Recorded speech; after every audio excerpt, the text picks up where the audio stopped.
नमस्कार। अनुभवों से सीखने की इस मुहिम में हम बात कर रहे हैं डॉक्टर हरिशंकर पालीवाल के बारे में, जो जीवन के प्रति सदैव सकारात्मक दृष्टिकोण रखते हैं। यह उदयपुर के मदन मोहन मालवीय गवर्नमेंट आयुर्वेद कॉलेज में असिस्टेंट प्रोफेसर के पद पर कार्यरत हैं।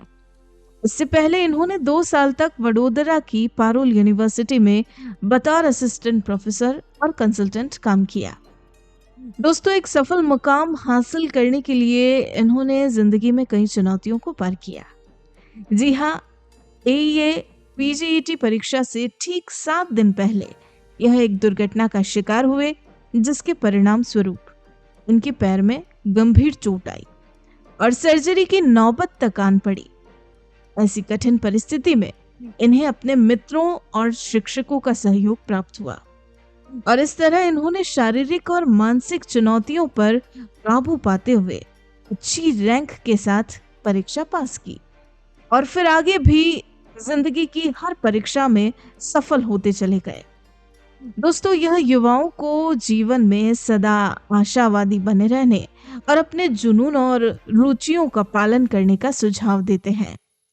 आइए इनके जीवन से जुड़े ऐसे ही कई और प्रेरक किस्सों, अनुभवों और कार्य क्षेत्रों के बारे में विस्तार से जानने के लिए मुलाकात करते हैं सीधा इनसे और सुनते हैं पूरी कहानी इनकी अपनी जुबानी। नमस्कार, मेरा नाम डॉक्टर हरिशंकर पालीवाल है।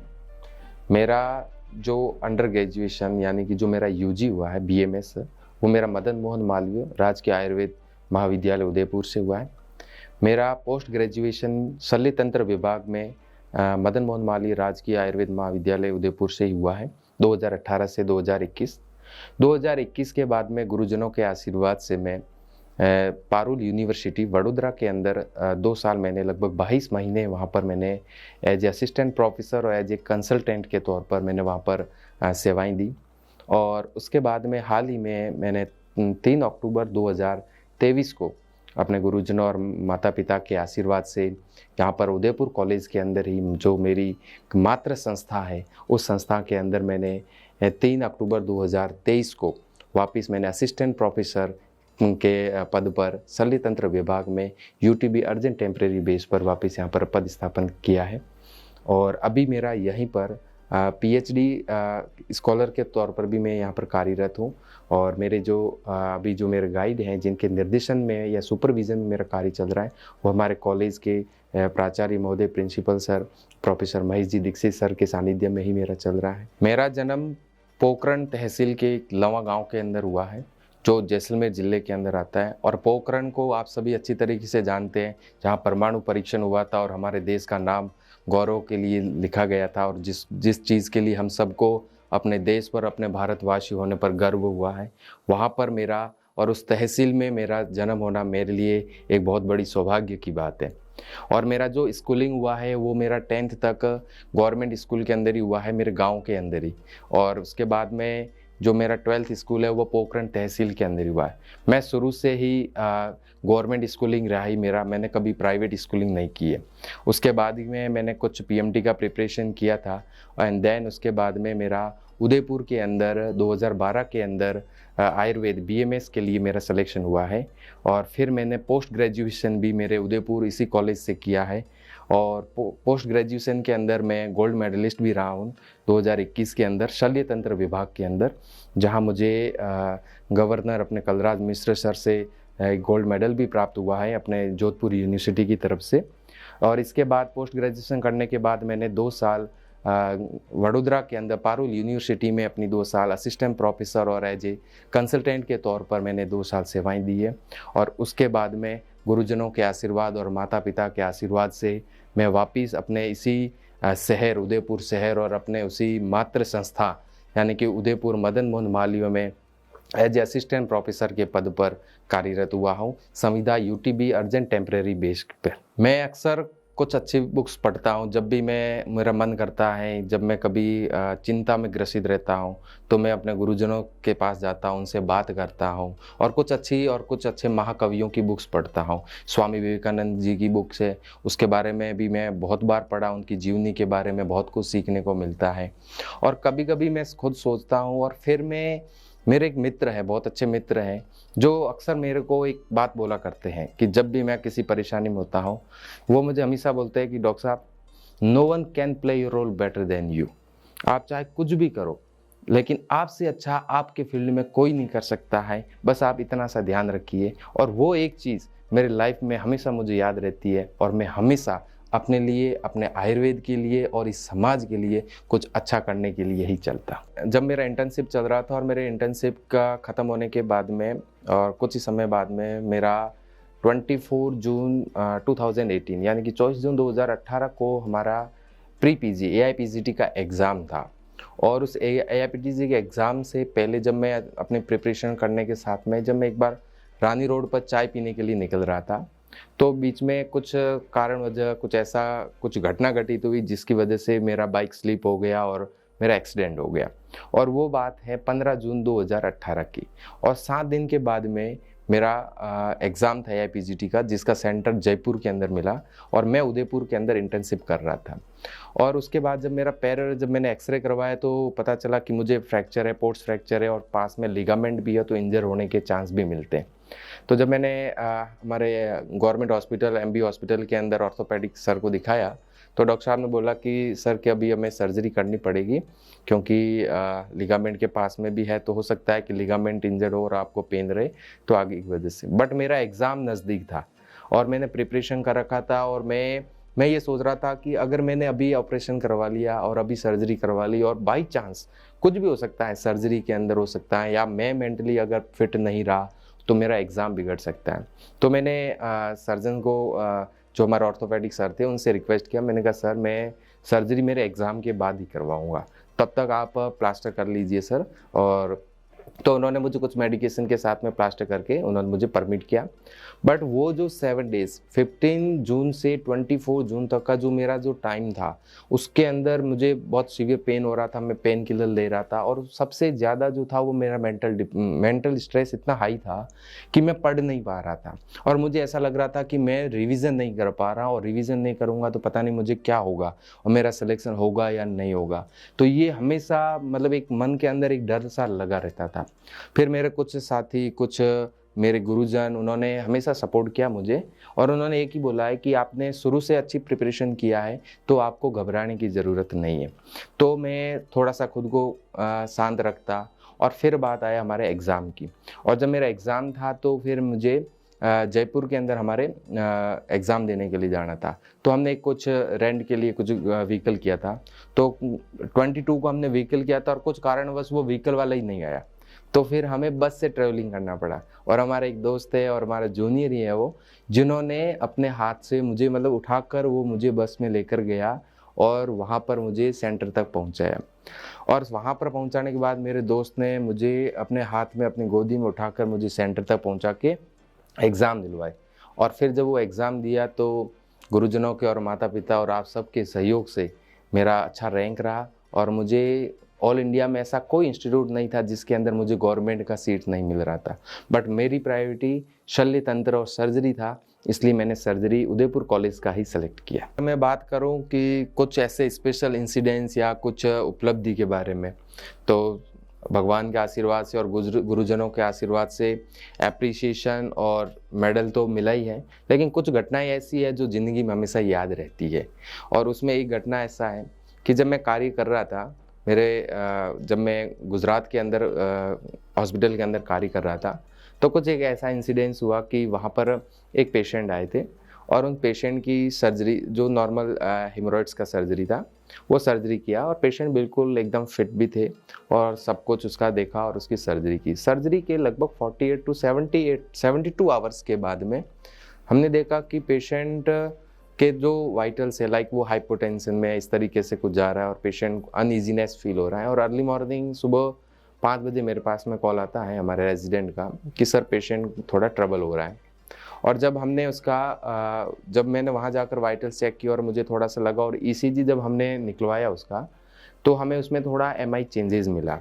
तो और उससे पहले कि जब हमने सर्जरी से पहले जब उसका ईसीजी लिया तो हमें नॉर्मल लगा, और हमने कार्डियोलॉजिस्ट एंड फिजिशियन के ओपिनियन के साथ में ही हम अपनी सर्जरी को आगे करते हैं। तो हमें थोड़ा सा ऐसा लगा, तो फिर हमने हमारे साथ में ही जो जहाँ पर मैं वडोदरा के अंदर कार्य कर रहा था उसके पास में ही साथ में ही एक मेडिकल हॉस्पिटल भी है जहाँ पर इमरजेंसी सुविधाएं भी रहती है, वहाँ पर हमने पेशेंट को रेफ़र किया। वहाँ पर क्या होता है कि जब हम पेशेंट की सर्जरी करते हैं, पूरा पेशेंट का फ्री ऑफ कॉस्ट होता है, सिर्फ उसका कुछ मेडिकेशन का चार्ज रहता है, बाकी कोई चार्ज पेशेंट का नहीं रहता है। अब वो जो पेशेंट का जो अटेंडर है, अब उस अटेंडर को हमने समझाया कि देखिए ये जो चीज़ें हैं ये इमरजेंसी कंडीशन है और हो सकता है पेशेंट को आगे की तरफ में कुछ कार्डियक प्रॉब्लम है, तो आगे कुछ फर्दर इन्वेस्टिगेशन के लिए भी जाना पड़ता है। बट वो पेशेंट का जो अटेंडर है, उनका जो रिलेटिव है, उसको वो सारी चीज़ें मेरी समझ में नहीं आ रही। उसको एक चीज़ समझ में आ रही कि सर पैसा लग रहा है क्या? अरे हमने कहा पैसे की चिंता ना कीजिए, बाकी सब चीज़ें होगी, ये सब चीज़ें मैनेज करनी होगी। तो फिर हमने उनका फिर आयुष्मान कार्ड भी हमने हाथों हाथ उधर बनवाया और उस पेशेंट की एक तरीके से ज़िंदगी बच गई। जब वो पेशेंट 2 दिन 3 दिन के बाद में डिस्चार्ज होकर हमारे पास में आता है, तो वो पेशेंट और उसके रिलेटिव इतने खुश होते हैं और वो बोलते हैं कि सर अगर हम आपके हॉस्पिटल में एडमिट नहीं होते ना अगर हेमोरॉइड्स की सर्जरी के लिए, तो शायद कि भाई हमें पता ही नहीं होता कि हमें ये प्रॉब्लम है या सडनली ऐसा कुछ हुआ, और अगर ऐसा होता भी तो हम इतना मैनेज नहीं कर पाते। लेकिन आपने सभी चीज़ें, आपके इंस्टीट्यूट ने सभी चीज़ें मतलब हमारे फ्री ऑफ कॉस्ट, एक भी पैसा नहीं लगने दिया, जो भी चीज़ें थी आपने मैनेज किया।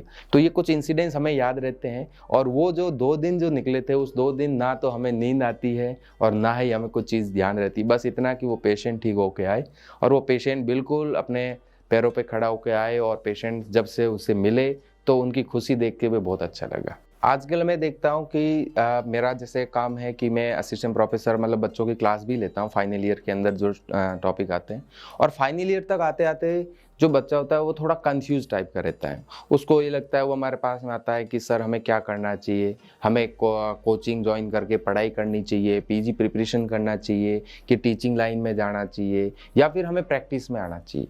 तो सबका अलग विज़न होता है। अगर किसी का पैशन है, उसको लगता है कि उसको पढ़ाने में इंटरेस्ट ज़्यादा है और वो उसके अंदर अच्छा कर सकता है, तो नो डाउट उसको टीचिंग लाइन में जाना चाहिए। लेकिन अगर वो अच्छे से पढ़ाई करेगा, अच्छे से चीज़ों को समझेगा, तो वो अच्छा चिकित्सक भी होगा, क्योंकि वो चिकित्सक तभी बनेगा जब उसने शास्त्र का ज्ञान प्राप्त किया। और अगर वो शास्त्र का ज्ञान प्राप्त करेगा तो साथ में हम उसकी इंटर्नशिप करवाते हैं 1 साल में, जो हमारे एनसीएसएम नॉर्म्स के अकॉर्डिंग है, और वहाँ पर शास्त्र के साथ में शस्त्र का भी ज्ञान मिलता है।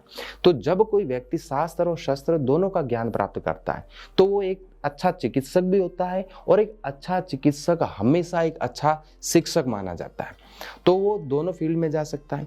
रही बात कि भाई कभी गवर्नमेंट वैकेंसी आती है, कभी समय पर नहीं आती, तो क्या करना चाहिए? तो अगर आपने कोई आपका फील्ड चूज़ किया है तो आप नो डाउट आप अपने अच्छे के लिए, अपने चिकित्सा क्षेत्र के लिए और आयुर्वेद के नाम के लिए आपका अगर इंटरेस्ट है कि मुझे चिकित्सा करनी है, तो आपको चिकित्सा में जाना चाहिए। और अगर आपको लगता है कि मुझे चिकित्सा के साथ में किसी मतलब टीचिंग इंस्टीट्यूट या फिर मुझे बच्चों को पढ़ाना भी है, तो आप एक टीचिंग इंस्टीट्यूट, जो बहुत सारे प्राइवेट इंस्टीट्यूट भी हैं, अगर गवर्नमेंट में वैकेंसीज नहीं आती हैं तो बहुत सारे प्राइवेट इंस्टीट्यूट हैं जो आपको हॉस्पिटल फैसिलिटी के साथ साथ में आपको टीचिंग इंस्टीट्यूट भी ऐसा प्रोवाइड करते हैं जिससे आप बच्चों को पढ़ा भी सकते हैं, उनका नॉलेज भी आप बढ़ा सकते हैं, और आप अपने आप को और अपने आयुर्वेद को भी आगे बढ़ा सकते हैं। आजकल हम देखते हैं कि जो युवा है, जो हमारी जनरेशन है, वो हमारी जनरेशन में ईगो, गुस्सा, ये बहुत ज़्यादा बढ़ा हुआ है। और ये इतना बढ़ा हुआ है, और उसका कारण भी है कि आजकल की जो ज़िंदगी है वो क्या है, भाग दौड़ की ज़िंदगी।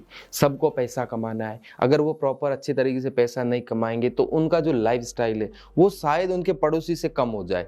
तो इस डर की वजह से वो भाग दौड़ ज़्यादा करते हैं, और इस भागा दौड़ी की ज़िंदगी में कभी कुछ ऐसे स्टेप भी ले लेते हैं जिसकी वजह से उनको और उनके समाज, उनके परिवार को भी बहुत ज़्यादा नुकसान होता है। तो मेरा यही निवेदन है कि मेरे साथियों से, जो भी मेरे हम उम्र, जो टीन एज के जो साथी हैं, और जो सभी जो हमारे, कि हमें अपना काम करना है, ईमानदारी के साथ करना है। लेकिन हमें अपने कार्य की शुरुआत कैसे करनी? सर्वप्रथम सुबह उठते ही हमें अपना एक मेडिटेशन, एक योग, चाहे 5 मिनट का ही करें। एक हमारा जो श्रद्धा है, चाहे आप भगवान को, जिस भी आप अपने धर्म को मानते हो, जिस भी आप अपने भगवान को मानते हो, उनका आप ध्यान कीजिए। 5 मिनट के लिए आप उनका ध्यान कीजिए। उससे आप क्या होगा, आपका शांत रहेगा, मन शांत रहेगा। और आप कोशिश कीजिए कि आपको अगर जब गुस्सा आए तो उस बात को आप रिएक्ट ना करें, यानी कि सामने वाले को प्रतिक्रिया ना दे, उस समय प्रतिक्रिया ना दे। आपको लगता है, नो डाउट बहुत सारे ऐसी चीजें, इंसिडेंट्स होते हैं जब आपके साथ कोई बहुत बुरा करता है और आप बोलते हो कि हमें बात नहीं करनी, हमें उसको जवाब नहीं देना। मैं ऐसा नहीं कह रहा हूँ, मैं ऐसा कह रहा हूँ आप उस समय शांत रहिए। कोई बात नहीं, उसने आपके साथ गलत किया है तो आप, हो सकता है कि उसको कुछ मिस हैपनिंग हुआ है, मिसअंडरस्टैंडिंग हुई है, तो आप उसको समझा सकते हैं, बाद में समझा सकते हैं, तो इजी वे में कर सकते हैं। और काम करना है, क्योंकि सबको पैसा कमाना है, सबको अच्छी जिंदगी जीनी है, तो काम हमें कब होगा, पॉजिटिव वे के अंदर। अगर आप सकारात्मक सोच कर ही, अगर आप सुबह घर से ही अगर खुशी खुशी निकलते हो, तो आप देखिए कि आपका जो पूरे दिन का जो वर्क है वो बहुत अच्छे से होता है। और अगर आपने सुबह आपकी किसी से झगड़ा हो गया, लड़े हो गए, तो उसका इम्पैक्ट आपके वर्क पे पड़ता है। और जब वर्क पे इम्पैक्ट पड़ता है तो आपका ग्रोथ रुकता है, और जब आपका ग्रोथ रुकता है तो आपके परिवार का ग्रोथ रुकता है, और आपके समाज का ग्रोथ रुकता है, और उससे हमारे देश का ग्रोथ रुकता है। हमें सिर्फ काम करना है, ईमानदारी से काम करना है, पॉजिटिवली के साथ काम करना है। मैं ऐसा नहीं कहता कि सबको अच्छा बन के रहना है, लेकिन मैं ऐसा भी नहीं कहता कि आपको हमेशा बुरा बन के ही रहना है। आप दीजिए, जवाब भी दीजिए। आपके साथ किसी ने गलत किया है तो उसको चीज़ें समझाइए भी, उसको बताइए भी, लेकिन ऐसा नहीं कि उसकी वजह से आप अपना और अपने परिवार और अपने समाज का माहौल खराब करें, ऐसा नहीं। मेरी कहानी देखने के लिए आप सभी का बहुत बहुत धन्यवाद। और आपको आयुर्वेद और आयुर्वेद की चिकित्सा पद्धति और इसके बारे में जितना भी अगर आपको कुछ जानना हो, तो मेरा एक यूट्यूब चैनल है आयुर्वेदा ऑन टिप्स करके, और टेलीग्राम चैनल भी है। तो अगर आपको कुछ इसके बारे में कोई जानकारी, जहाँ पर हमें चरक और सुश्रुत संहिता के बारे में और चिकित्सा के साथ में दर्शन आदि के बारे में भी बच्चों को पढ़ाने की कोशिश करता हूँ। और अगर आपको कुछ जानकारी लेनी हो तो आप मेरे आयुर्वेदा ऑन टिप्स पर आ सकते हैं। तो आज के लिए इतना ही। जय हिंद, जय भारत, जय आयुर्वेद। दोस्तों, आज हमने जाना एक assistant professor doctor Harishankar Paliwal के जीवन से जुड़े प्रेरक किस्सों, अनुभवों एवं कार्यक्षेत्रों के बारे में। ऐसी ही प्रेरणादायक कहानियां रोजाना सुनने के लिए चैनल को सब्सक्राइब करें, बेल आइकन जरूर दबाएं और वीडियो को लाइक, कमेंट और शेयर करना ना भूलें। अब आप भी बन जाइए भारत की प्रोफेशनल कम्युनिटी की आवाज और सुनाओ अपनी कहानी, बनाओ अपनी पहचान की इस मुहिम से जुड़कर जीवन के अनुभवों, करियर यात्रा, उत्पादों एवं सेवाओं के पीछे की वास्तविक कहानी से देशवासियों को प्रेरित करें और अपनी एक नई पहचान बनाएं। Tell your story, inspire and build your brand with the power of video. जय हिंद, जय भारत।